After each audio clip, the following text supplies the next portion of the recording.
Mesdames, Messieurs, merci de nous choisir. Vous êtes sur West Africa TV. L'objectif donc de cette émission, c'est de vous faire découvrir les coulisses du procès des événements du 28 septembre 2009. Ce lundi donc, l'audience a repris après 2 semaines de suspension suite à la demande introduite par la défense afin de répliquer aux réquisitions faites par le parquet. Vous savez, le parquet a demandé donc la réqualification des faits. Eh bien, les débats donc du jour ont porté sur justement cette demande introduite par le parquet. La parole était à la défense après avoir déposé ces documents au tribunal, à toutes les différentes parties. Eh bien, les avocats ont pris la parole pour essayer de dépiécer, désarticuler, démonter donc les arguments du parquet. Plusieurs sujets ont été évoqués, la non-rétroactivité, l'autorité de la chose jugée. Eh bien, vous avez donc suivi ces interventions-là sur West Africa. Nous, ce que nous proposons, c'est de vous faire vivre les réactions croisées de ces avocats-là qu'on a pu intercepter dans les couloirs du tribunal de Dixine délocalisé à la cour d'appel de Conakry. Vous allez voir, ces réactions sont variées et tranchées. Si les avocats donc de la défense essayent de démonter justement les arguments du parquet, les avocats des parties civiles s'alignent sur la position du parquet. Nous vous invitons donc à suivre les réactions croisées de ces différentes parties. Mesdames, Messieurs, bonjour et bienvenue donc sur les antennes de West Africa TV. Nous sommes en direct du tribunal de Dixine délocalisé à la cour d'appel de Conakry. C'est ce tribunal qui est en charge de juger les présumés auteurs des événements du 28 septembre. Eh bien, ce procès se déroule depuis plus d'1 an, sauf qu'il y a un nouveau rebondissement donc dans le déroulé de ce procès des événements du 28 septembre. Contre toute attente, le parquet a donc introduit des réquisitions afin de réqualifier les faits, ce qui n'est pas du goût des avocats de la défense. Nous sommes en compagnie de Maître Almami Samori Traoré, l'un des avocats du capitaine Moussa Dadis Camara, qui a pris la parole ce matin pour essayer de démonter, pour tenter de démonter les arguments du parquet. Bonjour, Maître. Bonjour. Est-ce qu'on peut parler d'un rebondissement dans le procès des événements du 28 septembre avec ces réquisitions du parquet qui demandent la réqualification des faits? Oui, tout à fait. C'est un tournant décisif dans le cadre de ce procès. Parce que, vous savez, un procès criminel, il y a des étapes de la procédure. Alors nous, on était arrivés à une phase de la présentation des preuves et de la discussion des preuves, des éléments de preuve que le parquet dispose ainsi de la partie civile. Il se trouve que, curieusement, tel que nous le prévoyons déjà, les pièces qui ont été versées au dossier de la procédure, les vidéos qui ont été projetées et également les audios, il n'apparaît nulle part en fait que les infractions qui sont commises au stade sont imputables au capitaine Dadis, puisque c'est lui que je défends, parce qu'il est poursuivi pour des faits de complicité. Il ressortait de l'ordonnance de renvoi que c'est lui qui aurait donné des armes, c'est lui qui aurait donné des ordres aux militaires de se rendre au stade, sauf que ni les vidéos, ni les audios, même les témoignages à la barre, n'ont pas démontré cette réalité qui ressortait du dossier de la procédure.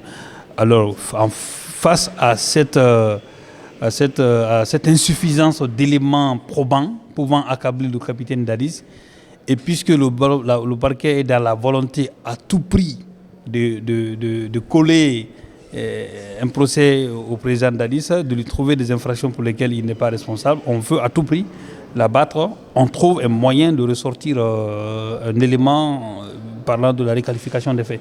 Sauf que cette question a été définitivement réglée par un arrêt de la Cour suprême. Il vous souviendra que dans ces réquisitions définitives, le parquet avait demandé la réqualification des faits en droit interne. C'est ce que le juge a suivi, le parquet d'alors.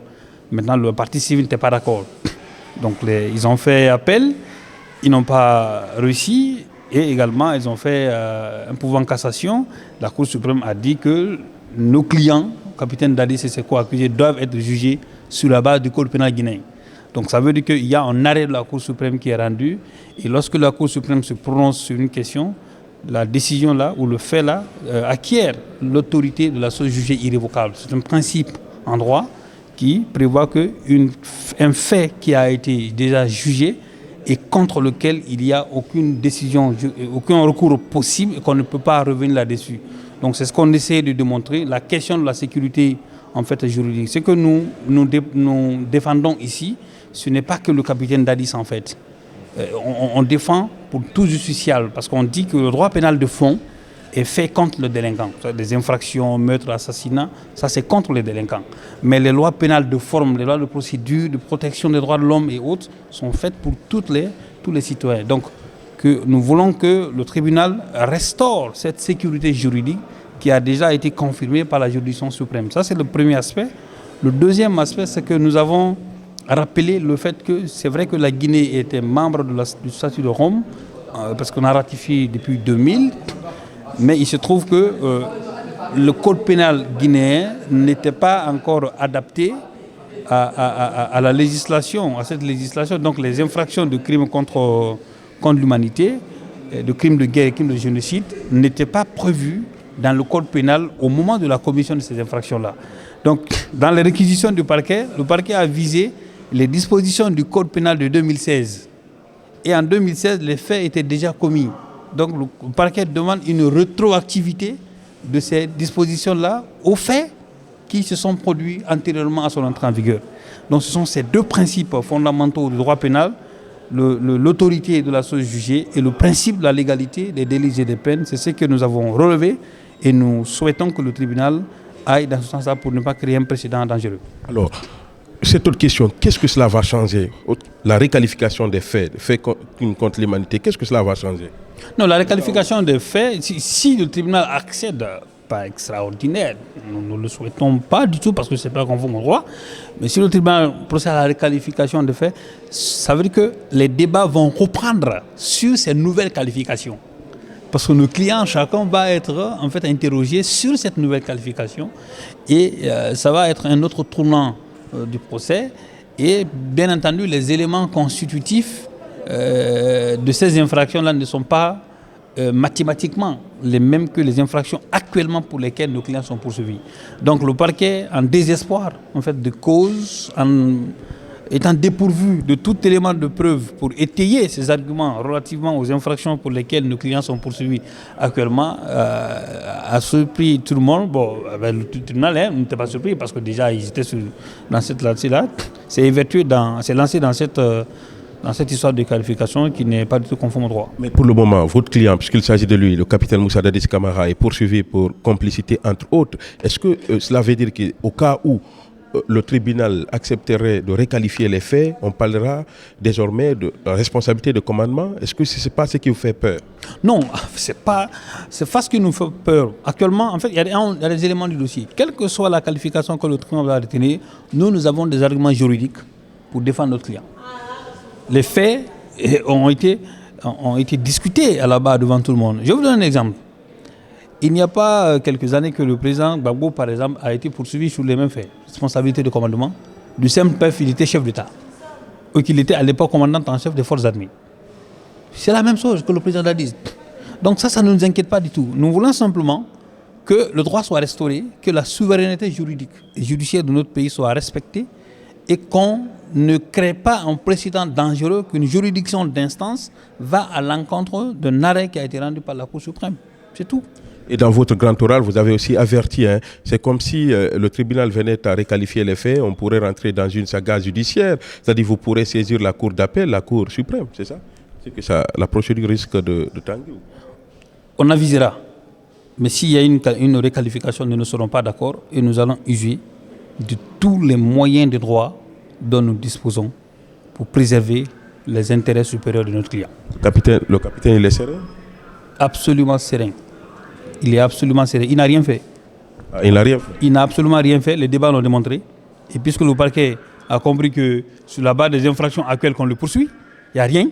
Il faut trouver d'autres infractions pour pouvoir le coller. On veut à tout prix la tête du président Dadis. On ne sait pas pourquoi cet acharnement. Pourquoi? Voilà, c'est ça. Merci beaucoup, maître. Je vous en prie. C'était donc Maître Almami Samori Traoré, l'un des avocats du capitaine Moussa Dadis Camara. Mesdames, Messieurs, vous êtes toujours dans votre émission Droit de savoir sur West Africa. Nous sommes au tribunal de Dixine délocalisé à la cour d'appel de Conakry. À présent, nous recevons Maître Sidiki Berete. Il est l'avocat de capitaine Marcel Guilavogui, commandant donc Marcel Guilavogui. Il tient au grade des Justement, c'est son droit. Alors, maître, on peut parler de tournant avec cette demande de réqualification des faits, une demande introduite par le parquet. Vous avez tout à l'heure pris la parole. Vous avez d'abord dit que votre client, Marcel Guilavogui, qui a fait 14 ans de prison, est victime aujourd'hui de chantage à la détention. Qu'est-ce que vous avez voulu dire par là? Oui, vous savez, quand la détention est arbitraire et on refuse de te juger chaque jour parce que tu es en prison, on traîne les pieds, on traîne les pas, on refuse de te faire juger. Et la légalité voudrait que quand vous êtes privé de votre liberté en matière criminelle, au moins tu dois être jugé dans les 18 mois qui suivent. 14 ans, c'est trop. Et si, après 1 an et demi de débat, on a interrogé les accusés, on a interrogé les parties civiles, on a interrogé les témoins, les pièces dites de conviction ont été défilées ici, on a fait la retransmission. On attend maintenant que confrontation, éventuellement, qui est même une faculté. Il reste maintenant que le réquisitoire du ministère public et la plaidoirie. Comment on peut dire à la fin de la procédure de réqualifier? Et on demande une chose qui est déjà examinée par le juge d'instance. C'est cette moquerie au droit qui est en train de nous choquer. Et comme nous, on est en prison, ça leur fait plaisir de se promener dans leur costume. Aucun juge n'a goûté à la prison en Guinée. Donc, c'est pourquoi Marcel est victime de chantage à la détention. On voudrait qu'il soit libéré ou on le juge dans un délai raisonnable. C'est ce qui est en train d'être fait, non? Non, en demandant la réqualification, tout reprend à zéro. Parce qu'il faut qu'il soit jugé par rapport à la nouvelle qualification qui sera retenue. Mais la question de réqualification sera impossible devant le droit pénal. Parce que 2009, crime contre l'humanité n'était pas une infraction. Et le ministère public lui-même n'a pas eu le temps d'approfondir la lecture, parce que quand vous voyez l'article 195, l'article 196, il y a au moins 19 infractions qui sont dans la rubrique de crimes contre l'humanité. Qu'est-ce que Marcel a fait parmi les 19 infractions au lieu de demander la qualification? Qu'est-ce que Dadis a fait dedans? Etc. Mais vous ne prenez pas le temps, c'est une enveloppe dont le ministère public n'a pas eu le temps d'ouvrir. Il y a 11 infractions à l'article 195. 9 infractions à l'article 196 du Code pénal guinéen sur crimes contre l'humanité, dont les perquisitions, les viols, meurtres de masse systématiques, etc., les viols, etc. Alors, quelles sont les infractions qu'ils ont collées à Marcel pour pouvoir demander la réqualification? Et mieux, en 2009, ce n'était pas une infraction. Le droit interne n'avait pas prévu. C'est pourquoi j'ai... Il avait déjà ratifié le statut de Rome. Non, on a ratifié depuis 2003 le statut de Rome. Mais quand on est membre de la Déclaration universelle des droits de l'homme, mais il n'y avait pas de droit interne qui avait incorporé. Vous allez appliquer une loi qui n'est pas encore insérée dans le droit pénal guinéen. Prenons les infractions de l'OADA. Les incriminations de l'OADA, c'est après... 7 ans après qu'on a inséré, c'est en 2016 qu'on a introduit la base légale dans le droit interne. C'est ça le problème. Et la rétroactivité de la loi pénale n'est possible que si elle est souple, elle est douce. Ça, c'est impossible. Donc la réqualification, là, c'est déjà examiné aussi. C'est ce qui est grave. Le juge d'instruction avait déjà réqualifié. Il y a une décision, le ministère public n'a pas fait appel. Et ça a été examiné par la Chambre de contrôle, par un arrêt, confirmé par la Cour suprême. Le juge d'instance peut remettre en cause l'arrêt de la Cour suprême. Je crois que c'est... Pour vous, le parquet a quel intérêt à introduire une telle requête? Mais moi, seul parquet, l'intérêt du parquet, ils ont vu qu'il y a des infractions, comme la peine pénale est personnelle.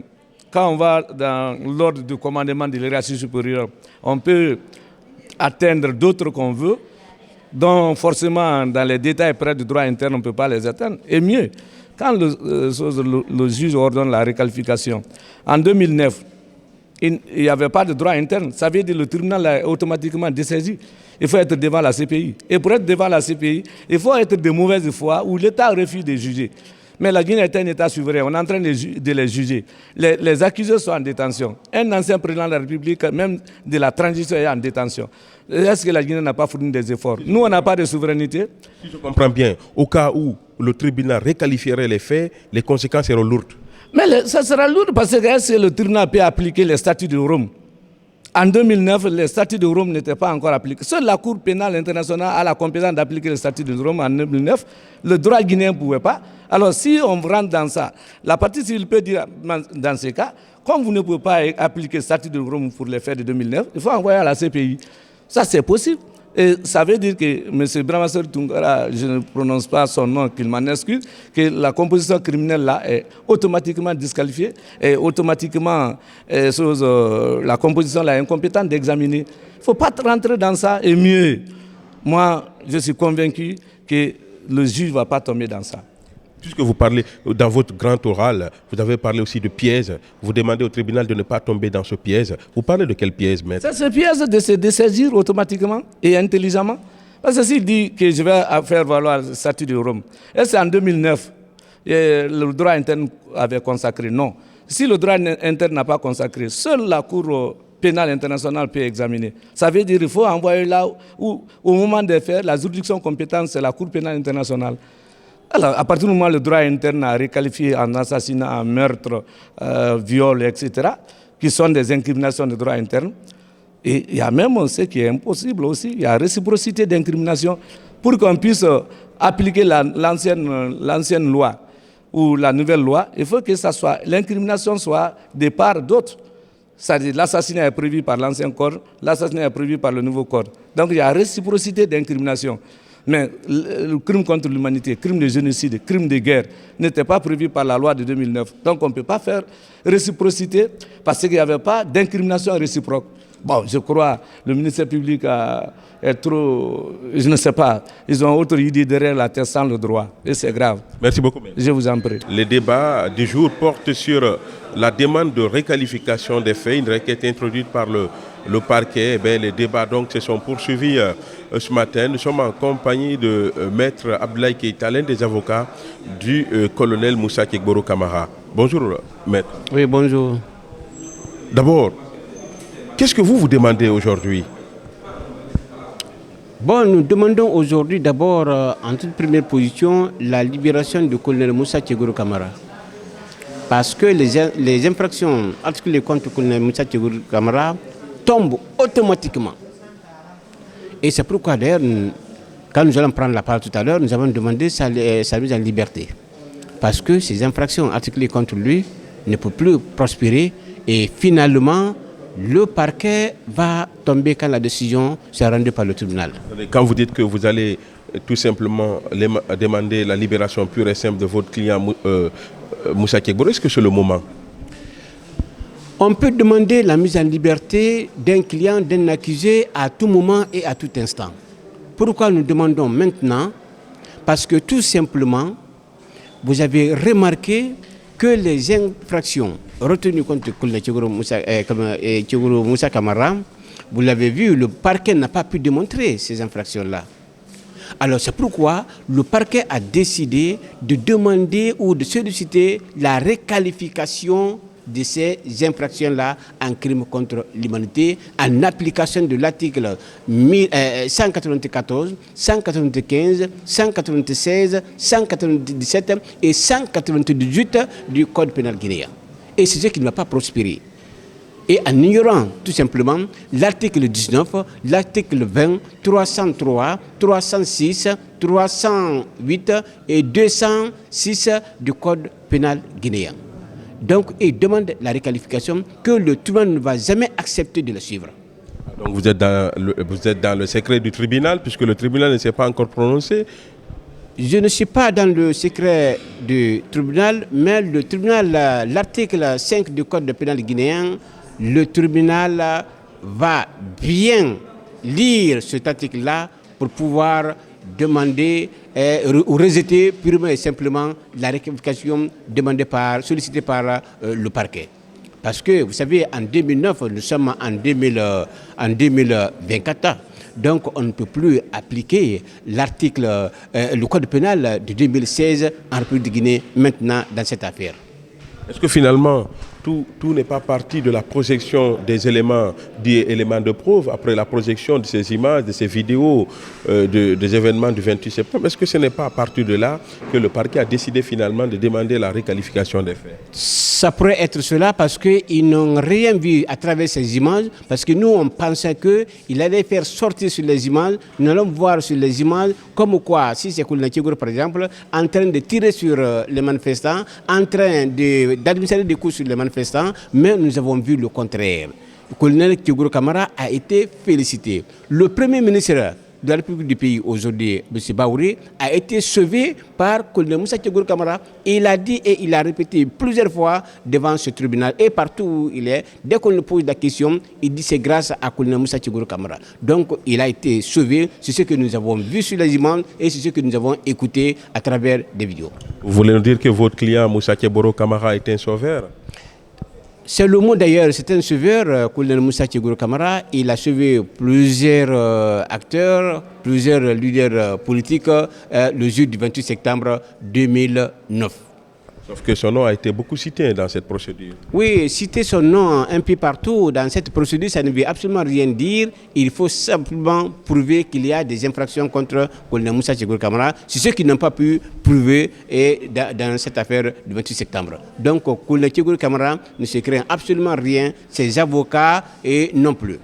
Au cas où le tribunal suivrait le parquet, donc, requête, que feriez-vous? Si le tribunal se lance dans ce jeu-là, accepter ou valider ou donner la réqualification de ces infractions, ça a des conséquences. Nous allons reprendre le procès à zéro. Voilà le problème. Et c'est pourquoi d'ailleurs, des dispositions pertinentes qui ont été soulevées par la défense, vous l'avez écouté, c'est ces dispositions-là que le tribunal va se focaliser pour rejeter purement et simplement la réqualification dans cette affaire du 28 septembre. Il n'a jamais suivre le parquet dans ses réquisitions et dans sa réqualification en basant sur l'article 194, 195 et souvent. Est-ce qu'on peut dire qu'en tant qu'avocat de la défense, l'expression crime contre l'humanité vous fait peur?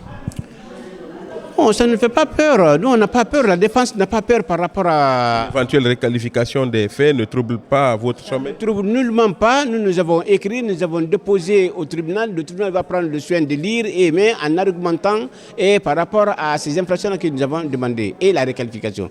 Nous demandons tout simplement à la fin au tribunal de rejeter purement et simplement des réqualifications demandées par le parquet et la partie civile. Ce qui n'a pas prospéré hier, ce n'est pas le moment. Merci à vous, Maître Abdoulaye Keïta. C'est moi, Maître Keïta Abdoulaye, avocat au barreau de Guinée, l'un des avocats de colonel Moussa Tchigour Kamara dans ce procès du 28 septembre. C'était donc Maître Abdoulaye Keïta, l'un des avocats du colonel Moussa Tchigour Kamara, qui fait partie donc des accusés dans le cadre des événements de... Nous sommes toujours au tribunal de Dixine délocalisé à la cour d'appel de Conakry. C'est ce tribunal qui est en charge de juger les présumés auteurs des événements du 28 septembre. Les débats donc de ce lundi 18 mars portent sur cette demande de réqualification des faits. Les débats sont houleux. La parole est au niveau de la défense qui essaye donc de désarticuler, de dépiécer les arguments du parquet. Nous allons donc donner la parole à Maître Alpha Amadou Desba, l'un des avocats des parties civiles, pour connaître sa position donc dans ce dossier. Bonjour Maître. Bonjour. Vous avez depuis ce matin suivi la prise de parole des avocats de la défense qui essayent, coûte que coûte, vaille que vaille, à démonter les arguments justement du parquet. Est-ce que d'abord vous vous alignez sur la position du parquet? Absolument, nous soutenons parfaitement le parquet parce que nous pensons que c'est une très bonne chose que les faits là soient réqualifiés pour permettre, c'est-à-dire pour empêcher un quelconque accusé de sortir indemne de ce procès, parce que nous estimons que c'est des crimes contre l'humanité. Ils ont agi de concert pour justement réprimer au stade, donc c'est une très bonne chose que de réqualifier les faits et ensuite continuer le débat. Selon la défense donc des accusés, ces réquisitions du parquet prouvent qu'il n'a aucun élément contre les accusés. Donc il faut réinventer des nouvelles charges, de nouvelles accusations. Alors moi je pense que d'abord il faut se poser les questions fondamentales. Premièrement, est-ce que le parquet a-t-il le droit de solliciter une requalification dans un procès criminel? Est-ce que le juge, la formation du jugement a la possibilité d'ordonner une requalification dans un procès criminel? La réponse est oui. Donc, et le moment aussi peut être choisi, ce n'est pas, tant que les débats ne sont pas clos, et le parquet et la partie civile ont tous la possibilité de solliciter une requalification des faits. Cela ne signifie pas que le parquet est en manque d'arguments, loin s'en faut. Dans tous les cas, ce qui est important, c'est que le tribunal retienne que les accusés là sont coupables de telle ou telle infraction. C'est le plus important. Maintenant, le moyen d'y parvenir dépend du parquet. Parce qu'encore une fois, c'est le parquet qui poursuit. S'il se sent beaucoup plus à l'aise dans le cadre des crimes contre l'humanité, nous pensons que c'est son droit de solliciter cette requalification auprès du tribunal qui, nous estimons, va l'accorder parce que c'est une demande hautement fondée. Même si la défense, dans ses errements, prétend que cette question avait été réglée au niveau de la Cour suprême, ce qui est archi faux, puisqu'il y a une confusion savamment orchestrée justement par la défense pour créer de la confusion et de l'amalgame. Parce qu'on parle de l'autorité de la chose jugée. Mais c'est un non-sens. C'est un non-sens, puisque la question qui avait été soumise à la Cour suprême, c'était au niveau de la phase de l'information. Cette phase est achevée par une ordonnance de renvoi qui saisit la formation de jugement. Et à partir de là, les débats reprennent. Toutes les questions qui avaient été examinées par le juge d'instruction peuvent refaire surface et réexaminer cette fois-ci par la formation du jugement. Cela n'a rien d'illégal, cela n'a rien d'exceptionnel, sauf si on ne veut pas que le tribunal aille dans ce sens. Et heureusement pour nous, ce n'est pas la défense qui décide de comment et quand on va requalifier les faits. Nous pensons que c'est une demande qui est fondée et que le tribunal va accéder à cette demande pour nous permettre d'avancer dans les débats. L'un des arguments de la défense, c'est la non-rétroactivité de la loi. On a parlé de la ratification du statut de Rome, donc la Cour pénale internationale, puisque quiconque parle des crimes contre l'humanité fait allusion aux compétences donc, de la CPI, Cour pénale internationale, mais sauf qu'ils disent qu'au moment de la commission des faits là, cette compétence n'était pas internationalisée, le droit interne guinéen. Moi, je pense que c'est un faux débat, puisque dès lors que la Guinée a ratifié le statut de Rome, il était d'application immédiate pour trois raisons. Parce que la condition primaire, c'était que la ratification soit effective. Deuxièmement, toutes les conditions d'une convention applicable sont réunies au niveau du statut de Rome. La première condition, c'est d'abord la prévention. C'est-à-dire que quand une convention est assez claire sur la prévention, sur la qualification des faits et sur la sanction, dès lors qu'une convention, elle n'est plus une convention générale, elle devient une convention spécifique. Dans le cas spécial du statut de Rome, c'est une convention spécifique, ce n'est pas une convention générale. Donc, elle est d'application. Dès lors que ce statut de Rome a été ratifié par la Guinée, il va de soi que ce texte-là était applicable. La deuxième raison, le réquisitoire qui a saisi les juges d'instruction est basé, entre autres, par le rapport international d'enquête qui a été diligenté par les Nations Unies et qui s'est fondé sur le statut de Rome cette commission s'est fondée sur le statut de Rome pour dresser un rapport qui a servi de base pour la saisine des juges d'instruction. Alors qu'on ne vienne pas ici dire qu'à l'époque des faits, il n'y avait pas un texte légal qui prévoyait ces infractions. Ce n'est pas nouveau. Je pense que c'est dans l'ordre naturel des choses que la défense cherche à travers des stratégies, à travers des stratagèmes, de se soustraire de la loi. Donc vous n'êtes pas impressionné à travers le grand oral de ces avocats-là? Ça ne vous impressionne pas? Écoutez, moi je pense qu'ils sont beaucoup plus focalisés sur des considérations générales. Si je prends par exemple l'un d'entre eux, qui a passé tout son temps à lire le texte qu'il a lui-même produit au tribunal. Ça n'avait aucun sens. Peut-être qu'il aurait fallu que cela soit enregistré dans une clé USB qu'on projette. Dès lors qu'il a produit des conclusions, nous pensions que c'était un simple résumé qui aurait été fait. L'objectif, en réalité, c'est d'impressionner le tribunal. Moi, je pense que le tribunal, cette formation de jugement est composée de magistrats très compétents et aguerris qui ne se laisseront pas impressionner par ça. Et sans compter que nous avons des éléments à faire valoir point par point. Tous les arguments qui ont été développés par la défense seront démontés un à un. Parce que nous avons suffisamment d'arguments pour prouver le contraire, notamment sur la non-rétroactivité, l'autorité de la chose jugée, tout ça. Tout ça, c'est des histoires. Je pense que quand notre tour de parole va arriver, vous verrez que c'est des arguments qui vont s'écrouler comme un château de cartes. Maître, au cas où le tribunal suivrait le parquet dans ses réquisitoires, autrement dit, au cas où le tribunal déciderait de requalifier ces faits, qu'est-ce qui va changer concrètement par rapport à la conduite de ce procès? Écoutez, vous savez, la raison, j'ai oublié de vous préciser que la raison fondamentale pour qu'il y ait réqualification, parce que le juge a l'obligation de donner une qualification exacte du fait. Si la qualification n'est pas exacte, la sanction qui sera infligée serait illégale. Donc, raison pour laquelle il est important qu'il y ait cette réqualification. Maintenant, s'il y a réqualification, c'est que les conséquences, c'est d'abord que le tribunal permette à la défense de s'organiser par rapport aux nouvelles qualifications des faits. Parce que ce que la défense est en train de distiller, c'est que les faits ne changent pas. C'est la qualification des faits qui change.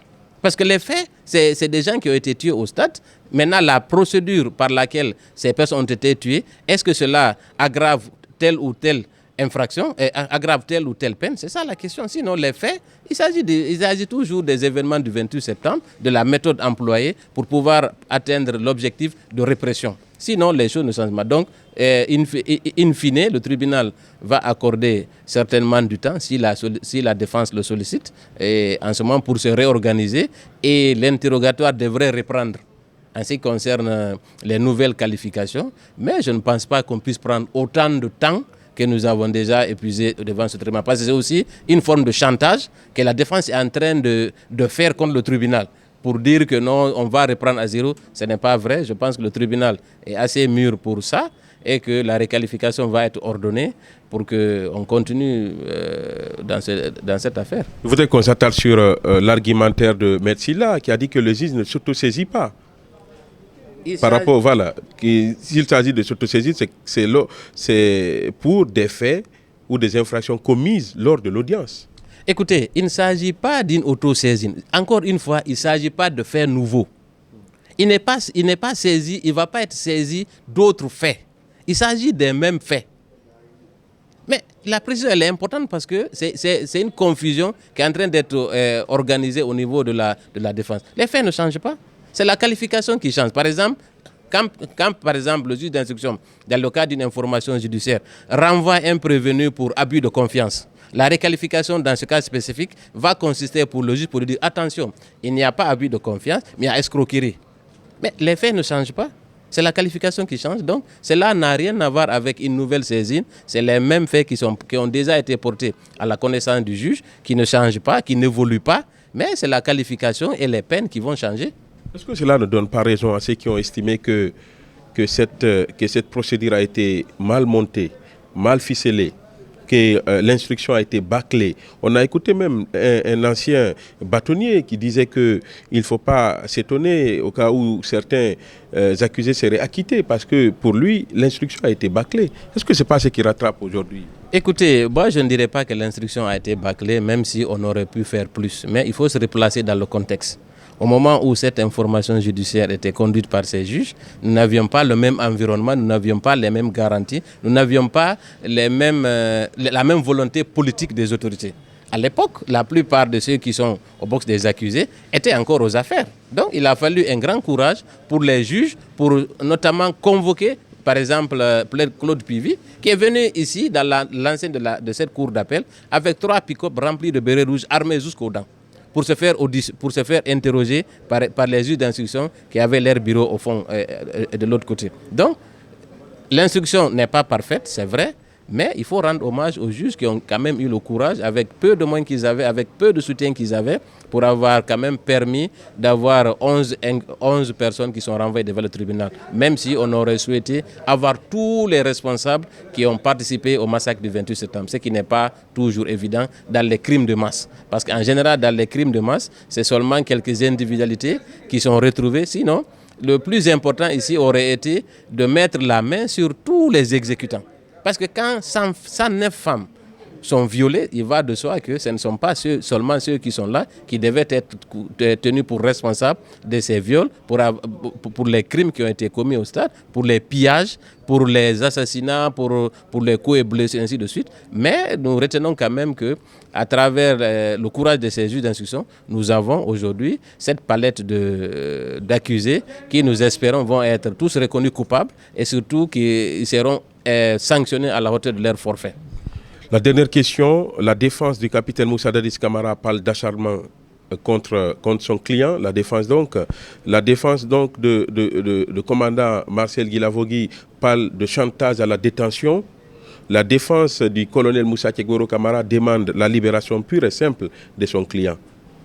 Un tour de réaction par rapport à ces prises de position. Écoutez, encore une fois, la défense est dans son rôle. Chaque avocat qui est à cette barre, qui défend un accusé, a tous les droits de solliciter ou de soulever des questions, même si parfois elles ne sont pas pertinentes. Concernant Marcel, nous savons qu'il a... Après 14 ans de détention. Après 14 ans, mais quelqu'un qui risque la perpétuité, je ne pense pas que c'est cher payé pour le moment. Parce que 14 ans, quand on soustrait 14 ans de la perpétuité, je ne pense pas que cela puisse changer quelque chose. Parce que s'il est reconnu coupable, la plupart des personnes qui sont au box des accusés, si ces personnes-là sont reconnues coupables, normalement, elles doivent écoper de la perpétuité. Donc on arrête de nous parler de 14 ans de détention préventive. Concernant l'acharnement du capitaine Dadi, je ne vois pas à quel moment cet acharnement peut avoir lieu, d'autant plus que lui particulièrement, il n'est en détention qu'il n'y a même pas 2 ans. Il a joui de tous les privilèges possibles en étant même inculpé pour des crimes aussi abominables. C'est sous son magistère que des femmes ont été violées à ciel ouvert, qui nous ramène cette phrase qui consiste à dire qu'il est à l'acharnement. Moi, je pense qu'aujourd'hui, il devrait se ressaisir et surtout regarder la face de la Guinée et prendre toutes ses responsabilités en avant ces crimes odieux qu'il a fait commettre au stade du 28 septembre. Donc, on arrête de dire qu'il y a... Il a fait commettre, peut-être qu'il y a la présomption d'innocence. Nous pensons que c'est Il aurait, alors.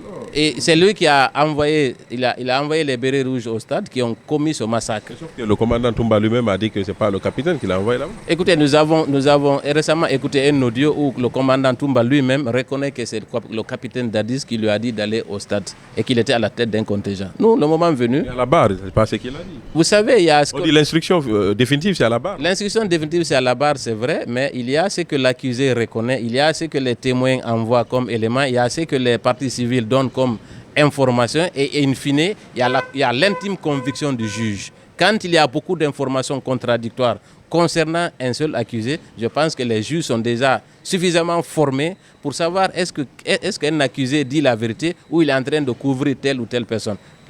Le plus important, c'est la décision du juge que nous espérons va être très contraignante, en tout cas va être très sévère à l'égard des gens qui ont, dans leur initiative personnelle de conservation du pouvoir, ont décidé que pour rester au pouvoir, il fallait sacrifier, il fallait violer des femmes, il fallait tuer des personnes, il fallait saccager leurs biens, il fallait piller des domiciles, incendier des domiciles pour rester au pouvoir. Ces personnes-là méritent le sort qui leur sera réservé par la condamnation à perpétuité. Vous avez donc suivi ces arguments et contre-arguments de ces avocats. Si les uns estiment que la demande introduite par le parquet sur la réqualification des faits est mal fondée, c'est-à-dire les avocats de la défense qui estiment que le tribunal devrait donc juger irrécevable ou plutôt rejeter cette demande, les avocats des parties civiles donc s'alignent. Vous avez vu les arguments contre-arguments. Il appartiendra donc au tribunal, seulement au tribunal, d'apprécier ces différents arguments et de dire le mot, car le dernier mot revient au tribunal présidé par le juge Ibrahima Soride Tunkara. Et bien donc cette décision viendra donc du tribunal si oui ou non qualification dans cette affaire. Mais d'ici là, le débat peut se poursuivre chez vous.